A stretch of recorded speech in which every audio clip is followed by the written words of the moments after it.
where I have gone through the entire podcast and forgotten to click on the recording. So we don't Yeah. want that to happen. Yeah. But where in Bombay are you based, Bhaskar? Okay, so you're familiar. So the Goregaon, na? Westin. Yeah. So next to Westin, there is this Oberoi complex. Yeah, stay there near Okay. Ari. Mm.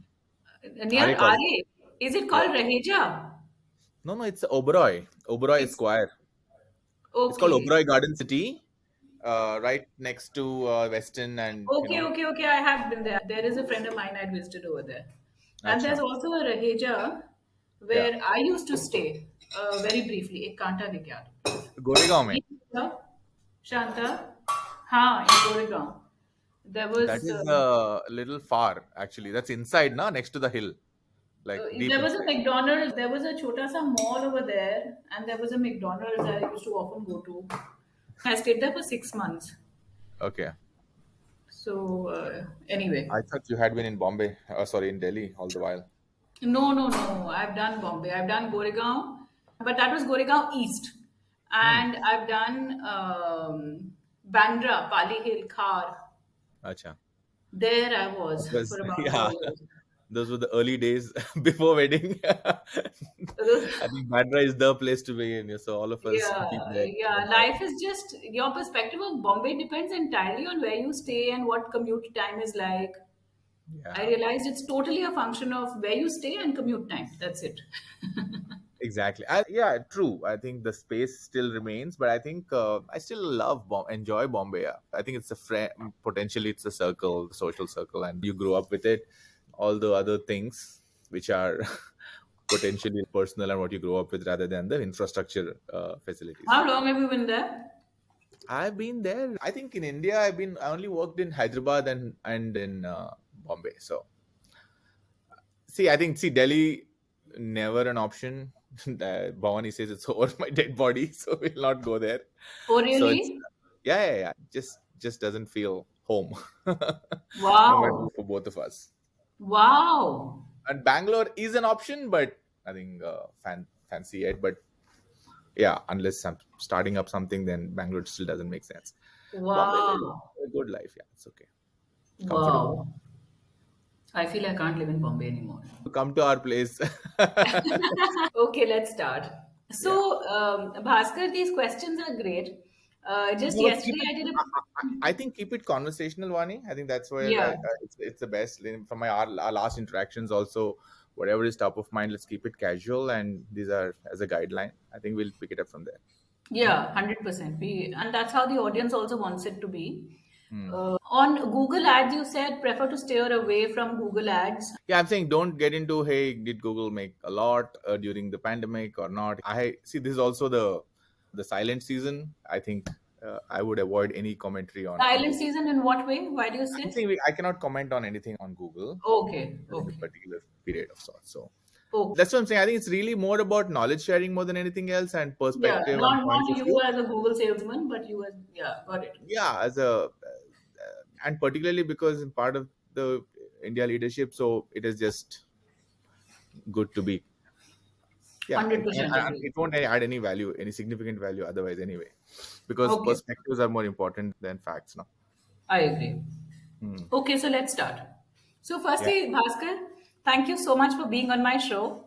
I'm very glad that we are doing this after as long. We've been talking about this for so long, and we're finally doing this now. yeah. So, No, I'm Bhaskar, really excited. So thank you, Wani. Thank you for the persistence and no, I wouldn't have let go of you.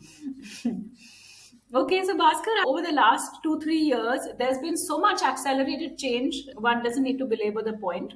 But even in yesterday's podcast recording that I did, one of the things that this founder very vehemently spoke about is the fact that today we don't have a choice but to go omnichannel. All offline brands are now necessarily looking at ways to optimize the online channel. First of all, be there online, allow consumers to experience the brand to shop, and then optimize the experience. So, just tell me a little about actually, even before we come to omnichannel, what are the consumer trends that you're seeing, and what do you think are here to stay? yeah. I think through that even yesterday's discussion, but the key trend that I see is that the last 2 years, the changes in consumer behavior and particularly on retail transformation, a lot of these trends are going to stick. And at the same time, some of them are going to accelerate a lot. Firstly, people used to come to internet to understand, hey, what to buy. They used to research Hmm. online in order to purchase anything that they want to, etc. But during the pandemic, the fundamental change that shoppers have seen is that they are not coming to digital not for what to buy, but also where to buy. But also And where to buy. exactly, it's not just Where for to what. buy, right? Yeah. And where to So buy will mean where to buy in the physical space. yeah, is there a store near me, Correct. or if you're looking at a particular refrigerator, is it at a chroma near me? And then so that you can go more informed whether the culmination of the purchase happens offline or online. The research is definitely shopping online for majority of the shoppers today, and that's a half a billion users overall. And I think clearly around, depending on the sector, 100 to 200 million shoppers everywhere, right? So that's one. Second thing is, what we have seen from our insights is that D2C brands have actually like risen by around almost like 500% in 2021. And there has been almost 67% of users tried a brand they have never used before. Wow. Okay. In the last 2 years, you're saying? Yeah, in 2021, if you look at it, the research suggests that there is a lot of propensity to try new brands for the first time. So if you Wow. have seen, almost 500, 600 plus brands have been launched in D2C space in almost every conceivable sector, because the more and more users are now willing to kind of explore and discover new brands and also give it a shot. Yeah, it made it Hmm. easier. And people have been reviewing a lot more online, and also they have been using digital wallets a lot more frequently for online and offline purchases. So P2P transactions on UPI and P2M transactions on UPI, I think if you've seen those numbers, on an average, I think looks like Indians are actually spending almost 1,000 rupees at a retail outlet on an average, right? People who are on using UPI. So it's been a big shift that way. So one Fabulous. is, people are looking at when they're searching and when they're looking for products, they're looking for what, not just what to buy, but where to buy. And the second thing is the rise of D2C. And the third thing is the rise of payments infrastructure and adoption. Uh, and Fabulous. and if I can add one or two more points here, it's really like the first party data has become a fuel for a lot of customers, be it they're digitally native or they are offline users, and their ability to use that customer data has also been a big trigger in making the omni experience better. So your channel, Hmm. your customers are actually become your best marketing channel, right, in today's day and age. Hmm. Hmm. And Hmm. the whole rise and rise of video, whether it is in short form or whether it is in creator commerce, so it has become a very critical part to engage the next generation of users. So those are the three four things that I think will shape retail fundamentally the way we know it. I think omni-channel commerce opportunity is 10 times larger than even the e-commerce opportunity, and that Hmm. is going to be a, yeah, permanent change. Fabulous. So you've talked about actually some very big themes, Bhaskar. You're saying one, it's people are searching for where to buy rather than just researching the product, as was the case before. The second is the rise of digital payments. Then you talked about the rise of D2C. Mm. And you spoke about the first thing you spoke about was where people buy versus just researching the product. So, find a store near me. I think it's also about discounts at various stores or the range available at various stores. Where will this be available? Or a car, right? You want to see, hey, which is a car dealer near me and how far is that person from here? Should I go to this dealer or that dealer, Correct, right? correct, Earlier, correct, cars for correct. dealerships were not online discoverable. Now they are. Yeah, fabulous. Yeah, The Chroma outlets are not discoverable. Now they are. correct, You correct, have a correct. choice to, if there is a Dell showroom near you, then you will decide whether you want to walk in and look at it or you want to just pick it up from the direct store. So the way IKEA is being bought, or so that I think there's a fundamental shift in the behavior. See, we can do this question again. I can also be like, this Yeah, four let's big. do this question again because these five things that you spoke about, Bhaskar, are actually very, very good. Where to buy, which is the change in what they're researching. Then you said D2C. And over here in D2C, I'll also ask you a follow up question on what qualifies to be called D2C. Is it merely buying online from any e-com marketplace, or is it buying directly from the brand? Because on Amazon, actually, consumers are buying more products. They just happen to have a name rather than being brands. The Hmm. difference between, it's like I go looking for a bath rug, I'll go looking for a doormat, or whatever else. So that's the second thing. The third thing you talked about was digital payments. Then you spoke about, there were two other things you spoke about which were very important. What else did you speak about, Bhaskar? Yeah. So I'm suggesting that one is that during the pandemic, more people are forced to look for everything online. And which is why I'm saying some customers have been able to make their stores, branches, dealers discoverable online, and who got benefited, and a lot of them could not. So D2C has taken off. Whoever was able to fulfill it online to online, and omni-channel retailers who were able to fulfill both online and offline from a discoverability point of view and ability to kind of tie the both channels did benefit. And now that pandemic is over and people are walking into the stores, it's important that the consumer is, he or she is still, that researching online habit has only increased, that is not coming down. So whether the journey culminates offline, the need to have a slightly more omni-channel presence from a discoverability point of view is Right. important. Excellent. So even if you go back to the whole model of Byron Sharp's model of mental and physical availability, right? The physical availability definition today is being available online visually and make yourself discoverable, and not just like a physical availability in store or at a marketplace. So it's really Fabulous. important to this. Wow. Wow. That is so cool. That's a great insight. Okay. So, one is forced to look for everything online. Even the offline research is being done online. That's number one. Second, you spoke about how consumers are discovering new brands. Hmm. And in the last 1 year or so, you're seeing a lot of trials for new brands more Yeah. than ever before, enabled by online. Talk to Yeah. me a little about this as well, please. Is this primarily e commerce marketplaces because they're simply looking to shop online because it's convenient to shop online? Or is it really puristically D2C where consumers are ordering from brands' websites, or a See, combination of the two? today, fundamentally, the whole premise of D2C is Yes, that there is an ability for a brand to engage directly with the consumer, and there is a proposition, there is a product that works, and there is an ability for the brand to deliver the promise. correct. Now, what percentage of sales of the D2C comes from marketplace, what percentage from the brand.com, what percentage from offline, As an depends on the aggregate may not maturity. make sense. It's a continuum. It depends on the maturity of the D2C. So even Right, for right. the biggest of D2C success stories like a Mama Earth or a Wow or Sugar Cosmetics, if you look at it, the percentage of marketplace and brand.com, and their really next big focus is actually like offline. So it Offline. progresses from marketplaces to their own website and to No, offline, and then finally no, the journey, puristically it begins, omni-channel. yeah, the journey begins either on brand.com or on marketplaces, depending upon the nature of the category and industry.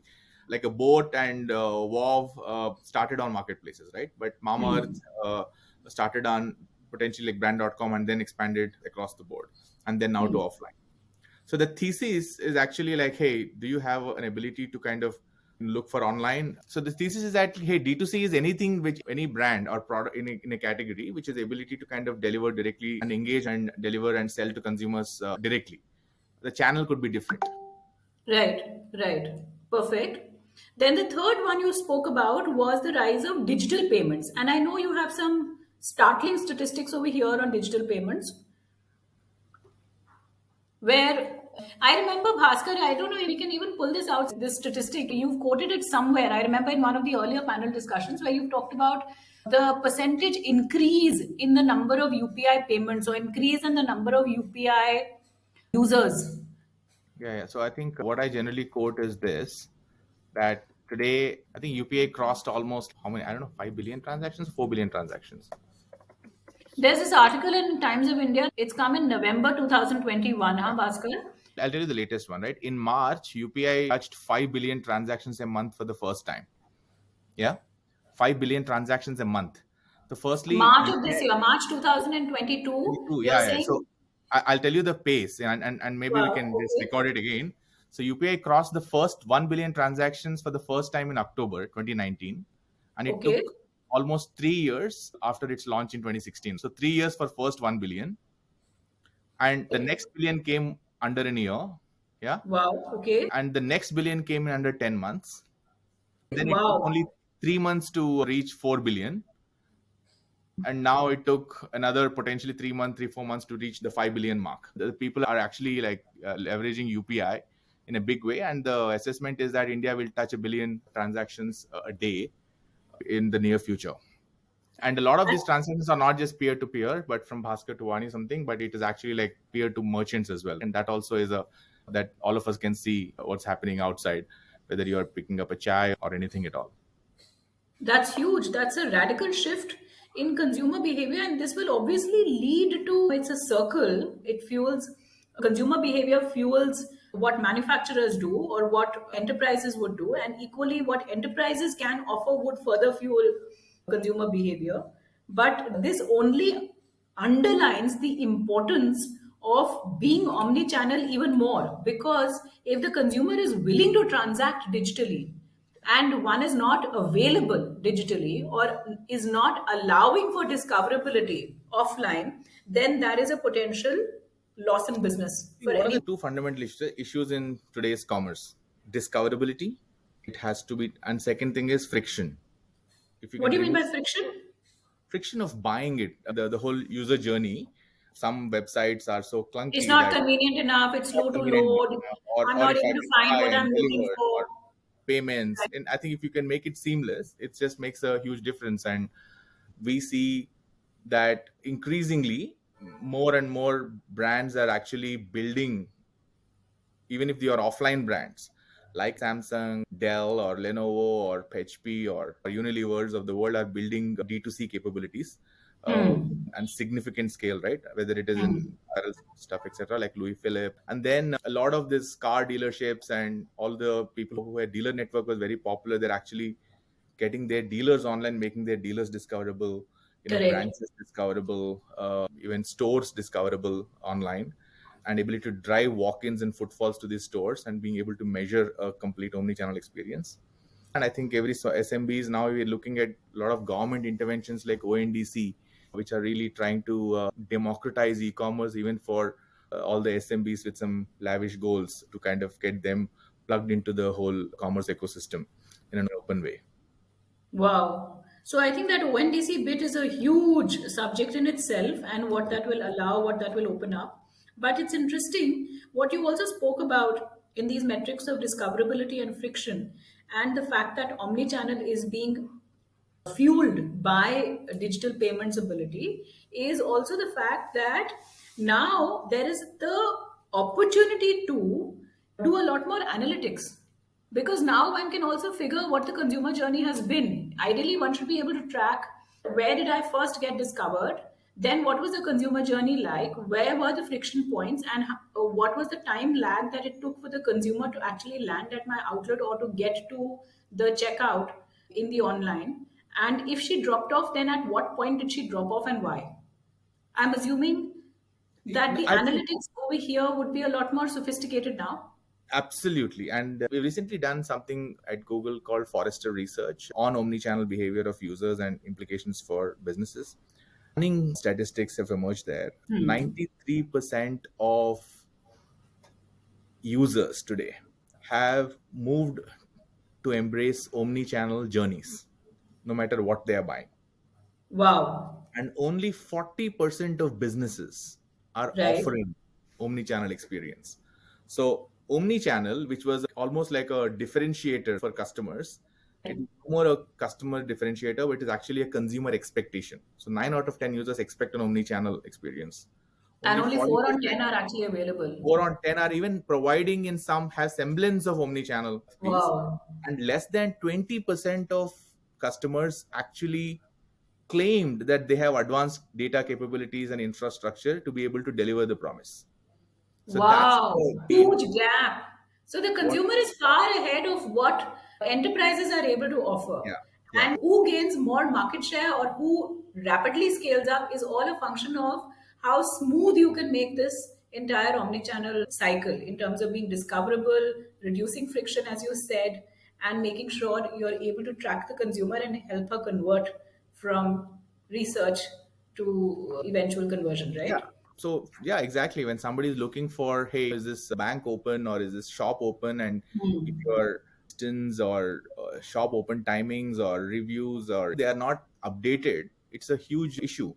If the Hmm. price on your website versus price on your marketplace, price on your offline store, what these guys are actually offering is all different, then it Hmm. also adds to the friction. So Hmm. that I think is the fundamental difference between multi-channel and omni-channel. Multi-channel is that, hey, I have this e-com team, they're figuring out how to maximize sales from e-com and make it possible. Or I'm working with marketplaces, how do I deliver it better? I have another offline team, GT team, MT team, etc. But how do all of them tie together? And that is a beautiful seamless omni-channel experience, and that's where the gap is between a consumer expectation and the customer reality. Fantastic. This is a great point you brought out about the difference between multi channel and omni channel. This is not sufficiently spoken about.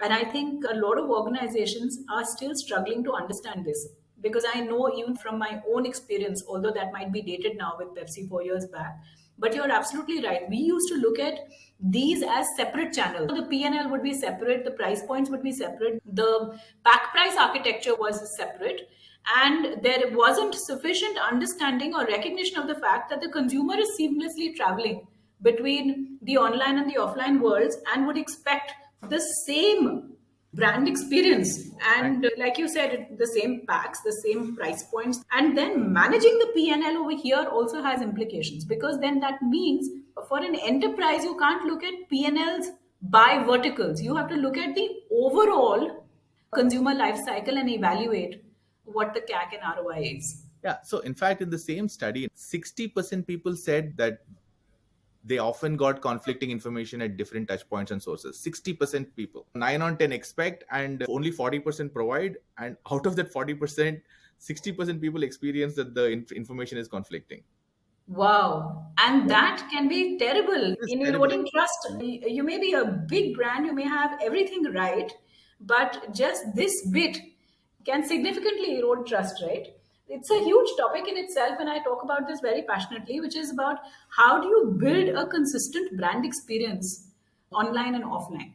And I think there are a few brands that have stood out really well during COVID. I take the example of Tanishq many times on how jewelry buying went online, and they were able to replicate the consumer experience in a jewelry buying store, because you do, it's a high involvement decision, and you walk into a store to buy jewelry, and there are so many dynamics at play over there. How would you replicate that in the online world? Requires deep consumer understanding, and I think pricing is just one aspect, but it's a huge subject in itself, where I think we have a substantial way to go in learning. Yeah, I think what great brands do, and I've shared examples, and you've taken Tanishq as an example, is that first, the most important thing is to building an online presence and Right. continuously iterating it to be more customer centric over a period of time overall. The second big thing is that, again, from moving away from channel centricity to more being obsessed with and being more true to your customer centricity and not a Right. channel centricity, and build your experiences together in the same way. And third thing is, it's really important to look at full funnel journeys, right? Not that, hey, I'll do a little bit of upper funnel and hope I'll drive awareness consideration through this, and full funnel, then I'll just only do bottom funnel marketing non digital. But the fact is, today, with 500 million users, digital today can offer a full funnel, and progressive marketeers are actually like investing in it and looking at it for growth and rather than silos. So you have to invest in Hmm. tools and technology to enable that. And omni-channel measurement is also has to be more holistic than, again, in silos. So Correct. I think that's what I see, like 4 or 5 aspects of how good brands are actually like delivering on this. Fantastic. Okay, moving on. The third thing that you'd spoken about was, we spoke about D2C, we spoke about online payments, we talked about researching everything offline. There were two other points you made, Bhaskar, which were very, very good. Hmm. Then tell me about, yes, you talked about video commerce. Hmm. Tell me this, by the way, quick commerce is big time in the news right now because of this Blinkit acquisition by Zomato. Where Hmm. do you see quick commerce going? We'll come to video commerce separately, because there are all kinds. There's this quick commerce, video commerce, live commerce, all of these terms that have suddenly become part of regular vocabulary for all of us marketers and the businesses at large. But let's specifically talk about quick commerce and how, of course, quick commerce has been enabled only by the fact that the consumer can shop online. The fact that today, even our mental wiring is changing. As consumers, now one feels the need more than ever so before. At one time, if my child wanted a Gatorade, I'd say, we'll go shopping tomorrow and we'll pick it up tomorrow. But now I feel, oh, why shouldn't he have the Gatorade? I think he needs it right now. It's a really hot day and he's just come back from playing, and no, I've got to have it right now. So, even mentally, as consumers, I think what brands have managed to do in this frenzy, they've actually hyperized consumers' needs more than ever before. Now you feel like, oh, I must have it now. Let me order it now. It's going to come in the next 15 minutes. Yeah, And I this wouldn't have remember. been possible if we weren't all online or comfortable ordering online. I think I was just the first time we ordered on this like under 10 minutes delivery. I think it was Blinkit. That person delivered in like 8 minutes. I don't get my Wow. lift in 8 minutes sometimes. I thought it was crazy, but beyond beyond the profitability concerns and also it's Yeah. that's what I'm saying. Consumer expectation is now Yes, a different beyond. order, right? Yeah, exactly. There was a meme going around that said, why didn't you already think of this for me? Why did I even have to think of this? Why was this not delivered even before I could think of it? But I think first of all that video is the most persuasive form of communication, and India is a video first country. Currently, the video model, which actually has like this hundreds and thousands of creators with millions and 10 millions of followers and channels with 20 million subscribers, just like this incredible scale. So majority of this creator centric model was driven by advertising led, so top Hmm. creators, big channels, large Right. audiences. But YouTube What actually is the word you used? A word. What does that reward. mean? It is actually advertiser video on demand. SWOT is subscription driven video on demand models, right? So the Netflixes of the world, this Disney Hotstars of the world, and so on and so forth, Amazon Prime Video, etc. So the Cool. question is that, but what is changing is that earlier you were able to make money from YouTube only through the AWOD models. You increase your reach of your channel, subscribers, watch time, and advertise based on their requirements, and you get an X percentage share of that revenue. Today, a YouTube creator can make money in 10 other ways, through memberships. Wow. So there is a, I think recently we also announced we're going to be looking into NFTs, and that powers an entire creator economy. So even if you are like a 10,000 subscriber creator, but a very influential subscriber, to be able to influence a certain purchase kind of a thing, it just makes a huge difference going forward. And in China, live commerce, where as people consume video voraciously, and people who are influencers coming live and launching brands live, or cosmetics and makeup live, is a huge phenomena in China. I think there is this entire story on this so-called lipstick king who sold out billions of dollars in the first few hours of Singles Day. So live commerce Wow. has not even hit India at scale. It's another big thing that is going to come up. So India has amazing creators who are producing content in different genres across the board, and they have a very loyal following, right? Yeah. And there, if you and when you have infrastructure which can unleash this opportunity for creators to influence purchase to their audiences at scale, it just opens up a massive economy. And there are a few models that are under works, but I see that to be a large opportunity, and it will grow much faster than the regular e-com going forward. Yeah, no, the beauty about live commerce also is the fact that here is a real human being who's also educating me, giving me more ideas, inspiring me on what else I can do with this product. So if I were to just see a static product on an e-com marketplace, then I'm left to my own devices, in the sense, yeah, there might be a pre-recorded video, but by and large, there's no scope for interaction. I can't Yeah. ask another human being, how else can I use this? But my cupboard looks like this, or my needs are this, or my skin is this, or this doesn't look good on me, blah, blah. But with live commerce, I guess, and particularly looking at the huge tier two, tier three potential that this presents for India, because Language. language, exactly, can't Yeah. read. may not be able to read, may not be able to write or type, but I can certainly speak. And especially if there was someone across on the screen who doesn't look very threatening or intimidating and can speak my language, feels like this could be one of me, and I'm happy to ask questions, then that opens up No, I think potential if for you so much else. ask anybody, a majority of all this buzz around e-commerce is from the people, you and me, who are very comfortable in English. But everybody in India shops something. And grocery, which is the highest penetration, is the most exciting category within e-commerce. So that means everybody is a consumer. And all these consumers who and potential shoppers want to shop in their language. Yeah. Correct. And video is that medium.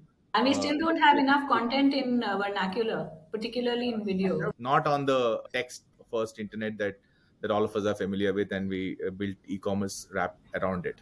So that's the whole point. Like, firstly, live has its own value. There is an opportunity to combine gamification, live commerce, and so-called trend of shoppertainment. Entertainment, very nice. Yeah, Wow. I think all these things are big possibilities in the video space, and I think we are really in the very, very, very early stages of unlocking the full power of creators. So for creators who are doing their job, brands were creating audiences and you watch time, and brands are doing their job by advertising on creators' channels. And hardly less than 1% or 2% creators are doing some sort of a branded content. But imagine the Right. power of them coming together. It's a massive way to unlock It's huge. Yeah. on Yeah, commerce. I'm just thinking about Pavan Sarda of Big Bazaar had spoken about how in smaller towns, going to a Big Bazaar outlet is actually a massive, it's a big event. You get ready, you put on your heels, you put on your jewelry and makeup, and you're going to Big Bazaar because it's an event. I'm going to be shopping. The whole family is out and it's a planned event. I'm just thinking in the new online world, imagine if that could be replicated on a screen where I'm getting ready and sitting in front of the screen ready to shop because this is a live commerce exchange. I'm going to be meeting someone. I'm going to be meeting Bhaskar, and Bhaskar is going to be teaching me how I can tie my tie or look Yeah, so I'll smart. not be waking up on the bed and then browsing mindlessly. It's a very different. So I think that's Yeah. the whole point, right? I think we are at a very, very early stage, which is why I keep mentioning that the future of retail is omni-channel, and I think a combination of great infrastructure, technology, and tools to enable the omni-channel experience. And from a tools point of view, from a mediums point of view, I think video commerce, and particularly for younger generation, right? You just can't Hmm. get the younger generation or the India 2, India 3 to kind of embrace commerce without leveraging video at scale. And that is where Right. the live commerce and creator economy is going to play a huge role going forward. Tell me, in this conversation, the way it's flowing, Bhaskar, clearly the tilt is entirely on omnichannel and maxing that. Do you think we can talk more about the analytics? Because that would be of tremendous value to the founder community. Because No, I think everybody recognizes the importance. see. I think if you broadly look at it from a why, what, and how perspective, why Right. omnichannel, I think we covered a little bit of that. What to do in omnichannel, why could include that whole 93. Yeah, it's become a consumer expectation, right? Not necessarily just like a differentiator strategy. And second thing is that only 40% people are ready. So I'm sure everybody will be in the 60%, including Nika is not omni-channel yet. They just announced it. Everybody is announcing it. Everybody wants to be omni-channel because of the same reason. Kyunki they have just exhausted the initial set of buyers which are there, and now they have to kind of really extend. In terms of what, we spoke about like, hey, what are the key things to really solve for, and in terms of the how, like we can just look at, okay, what is the first things that people should do to enable themselves ready. So first, you should be available on, say, platforms like search with Google My Business pages updated live. Then your product should be available on, and it is free listing on Google Shopping, and also you should be discoverable on that very quickly, right? And then you should be using products like local inventory ads, which actually like, so if I need to buy this shirt and the shirt is available at a nearby this shop, right, I would know, and you have an ability to kind of just advertise to me with that unit for that shop. Actually, it's a very new thing that we have done. Or ability to drive people to drive footfalls into their dealers and shops, which is called local campaigns. So I think once you have your the footprint need to be like decoded. Ads and are secondary, right? What to advertise and how much to advertise is secondary. but you should be discoverable to begin with. Your stores need to be discoverable, your inventory need to be Right. discoverable. All your regular campaigns should actually be driving an action, whether driving person into the store or driving Right. person to a make discovery into a local inventory that is available, or culminating that shopping online. So you should give those options to the user in almost Hmm. every impression and interaction that you're doing. And if you're a Hmm. very big brand offline player, you have to build the D2C capabilities in a big way instead of relying 100% on marketplaces, because for no other reason, profitability is the important reason to do that. Correct. Your Obvious shop one. needs to be Yeah. profitable. But second thing is data. I think in a privacy first internet going forward, the more first party that you have, you can engage your customers more deeply, and delegating your customers to marketplaces would mean like less and less data for you as a business. Absolutely. So you should like Absolutely. your store versus rented store. You should be clear on that. Which is why whether you look at, as I said, Samsung's to Xiaomi's to Dell to Unilever to all of them are having a very very strong first party strategy for the same reason.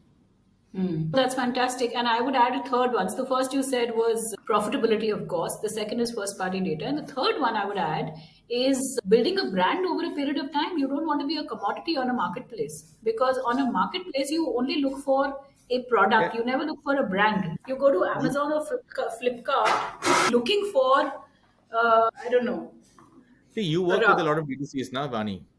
Correct. So And tell it's me their something. number one ask. All of the D2C conversations are all about how do I create a brand, because I want consumer traffic to come to me as a brand. Correct. So I'll tell you what is happening in D2C. Again, from my lens, that earlier, levers of the world did not care about marketplaces and they were absent. Now that created a vacuum and they have got some critical audiences. Now those brands gained some traction and then they extended it. Now the traditional brands have woken up. Why should my market share on, why should the number one brand on Amazon be Wow, right? It should be me. So win some money, and to me it's another channel, thoda sa BTL money dal denge wahan pe. I don't know if I want to be quoted for it or not, but I feel they're doing some sort of a pest control. Okay. So मतलब थोड़ा पैसा डाल दो, just keep everybody away. 5% doesn't matter for me, but that'll literally screw up chances for hundreds of brands who are trying to get some place and some first 2 3 crores and stuff like that, because every subcategory, niche category where only 3 to 4 brands used to be there, now any brand manager with 3 years of experience have started a niche. Now it's all fully crowded right now. So now 100%. It's become so fashionable now to say मैंने भी अपनी brand शुरू करी है. they don't have shelf space on Amazons and etc anymore, and even if it is there, it is too expensive. So Correct. your only bet right now, earlier people used to build their brands on Amazon's, Flipkarts, and their some brand.coms, and stroke your Instagram, and then come to Google and YouTube for scale, right? Or TV Right. for scale, right? Right. Today that space is exhausted. ROI centric, acha theek hai, every $1 I'll spend $1 or $2 kind of a thing, etc. That space is all like maxed out. So now I fundamentally feel that building familiarity, that mental availability right at the beginning, and that is Yes. possible today with such a large internet reach and great Correct. communication. So build that familiarity, and building that brand upfront and not by the way is the next model for the next Mama Earth. Otherwise, Yes. you saw, right? All these beardos and ustras, they are all stuck at 30, 40 crores. Can be actually written off as a not so successful over time. So I think the unfamiliar brands, unfamiliar brands, ROI first approach through marketplaces was the earlier model. But bringing familiarity upfront and building scale, and you're ramping up on brand.com and brand is the next leap. Which actually applies both ways. Like you said, Bhaskar, the Unilevers of the world are waking up. And because actually, this model of availability, mental and physical availability, is not just about advertising shitloads on TV, making sure that I'm a brand being talked about for some fancy film where I've shocked the consumer or entertained the consumer, got her to laugh, and then expect her to remember me, come to the shop, find me in the shop because I've got prime front shelf visibility and more facings than any other competitor, and I'm getting the consumer to buy. It's a lot more than that because the consumer behavior has changed. Now the consumer is discovering online, she's shopping online, which means that anyone who can be equally available or more available, both mentally and physically, in the online and the offline world, and create that seamless Yeah, experience, yeah. can But in you need to fact expand. bring down the hegemony of the likes of a Unilever and Colgate and whoever else. Correct. But I think the definition of mental and physical availability in a digital first way need to be expanded to include digital in both these aspects. Point of Creating view is awareness, not just creating TV built consideration, brand. and being able to shop. Yeah. No, I'm just saying from mental availability, it is not just television driven 30-second IPL Correct, driving correct, top of mind incrementally, but it correct. is actually being seen on digital platforms consistently, Hmm. always on to a certain core of audiences. It is Hmm. that. And physical availability is not being available on marketplaces or in store, but is actually being available on online and being your stores and your products and you're available online. So it's a very, and I think where traditional marketers are stuck in the say TV first thinking of these models, and the new guys are stuck in the extreme end of like I will use digital Yes. as an So ROI it's first only medium. performance marketing. A combination of that is also. Yes, yes. But I think there's recognition now both ways because I see a lot of online first founders now talking about the value of going offline, not just in terms of physical product availability, but also in terms of using the more traditional models of advertising, realizing that that's necessary in order to get scale. And equally, like you said, lots of old world traditional big companies, big FMCG, blue chip FMCGs are now setting up this founder startup cell, so to speak, an entrepreneurship cell within their organizations to launch and integrate their current brands in the online world so that they're at an equal footing. Yeah, but they're just acquiring some of them and trying to. Yeah, It's almost a version of delegating digital to the newest brand manager of sorts. They're still not serious, I feel, but they're yeah. creating a flank and some sort of a learning agenda rather than like going all in. But I think, as I said, the user is looking for new brands, new spaces, willing to try. But scalability is discoverability is a challenge from a user point of view, and scalability is a challenge from the D2C's point of view. They don't change their methods. Very nice. So the other thing, Bhaskar, which might be a little controversial, is this bit about the value of the small screen versus the large screen. Because it's always said that yes, you must be discoverable. Yes, the consumer's journey is seamless. She's not looking at, she doesn't recall. For example, people ask, how will I measure the ROI? Now, in the online world, you still have analytics. But the fact is that as consumers, as people, we might have interacted with the brand or seen the brand in various ways in so many different touch points, and then the brain makes some calculated decision and decides that I want to buy this brand. It's not about this ad in this medium is leading to this purchase. That's never the case, actually. But it's said that the equity is also a function of just the size of the screen. In the sense, if I'm seen on a big hoarding, I'm seen on TV, I'm considered to be a big brand. A lot of the founders I speak with are rushing to get onto TV. The moment they land funding, let's do an IPL campaign. Even if I can afford only IPL digital, लेकिन IPL पे होना चाहिए, TV पे होना चाहिए, TV ad बनाओ in order to really show to the entire world. It's like a chest thumping exercise. Let me show I'm also someone. No, it's exactly what you said. Because, see, I think those are all misconceptions and rule of the thumbs and shortcuts. And brands are not built on shortcuts. But I agree with you. What I agree with you is that you need some tactility, right? A hoarding does a different job in a different Yeah. way. Television does in a different way, and the theater, captive theater audience does in a different way of sorts. But I think brands are built by being present, at least always on in a few mediums consistently, rather than Correct. just being present on. Just look at IPL. There's a 33% decline in viewership, and that's the most Correct. premium property that India has ever has, going for the highest rights. Drastically expensive. And if you look at it, television advertising, it's not advertising that delivers, right? It is that mass reach that you're able to Correct. deliver.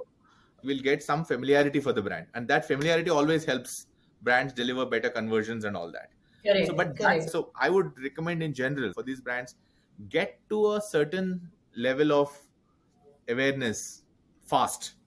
If you launched your brand only in one state, like a Tamil Nadu or something, if television works fast there, just do a great job with TV and digital, right? And then get to a certain level of awareness fast, and then of course do thorough job of threshold on lower funnel, but do a good job Correct. on TV and digital consistently over time to build that brand. If you are only metro centric audiences, you don't want to spill over audiences, right? So you do a combination of maybe two mediums, outdoor and Yeah, digital, yeah, or yeah. at print and digital.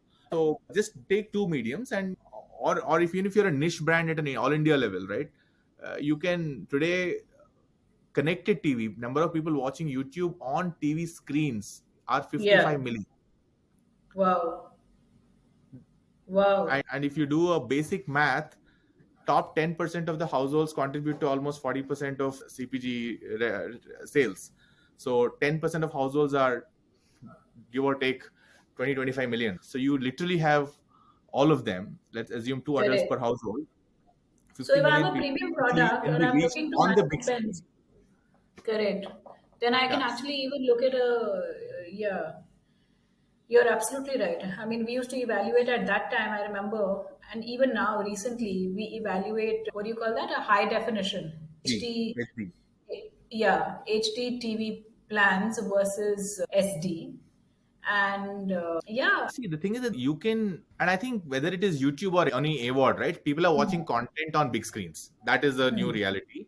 So if something is wrong, it's wrong with your communication. The platforms are there correct. on all the mediums. Yeah, There's digital outdoor, which is available a lot more. There correct. is this connected TV, which is on OTT and YouTube on big screens in a big way. And if not, you can use at least combination of two mediums, but one of the two mediums have to be digital.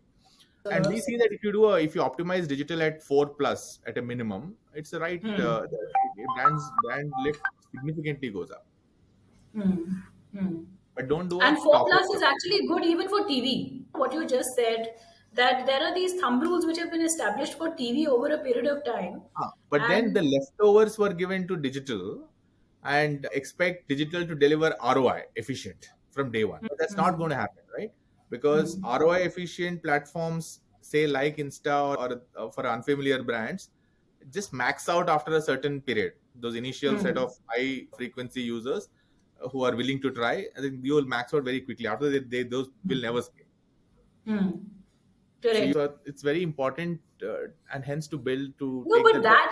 that your founders verbalize even for performance marketing. You all the time hear this question on how performance marketing has hit a ceiling. I'm not able to understand why I'm not able to get increased number of footfalls. It's not delivering anymore for me with performance Because they marketing. are not investing in upper funnel enough. Hmm. Not Correct, investing.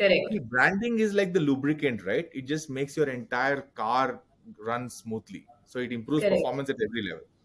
correct, But you correct. can't do this one IPL and my brand has to be built and you get in, get out. But there are ways and means to build brands more consistently of sorts. Yeah, yeah. In fact, exactly this was an experience that was being voiced by the Farm Easy founders. I was speaking with a founder of a young diabetes company yesterday, and he was telling me that Farm Easy's experience was exactly this. In fact, it will be great to have them on the show as well.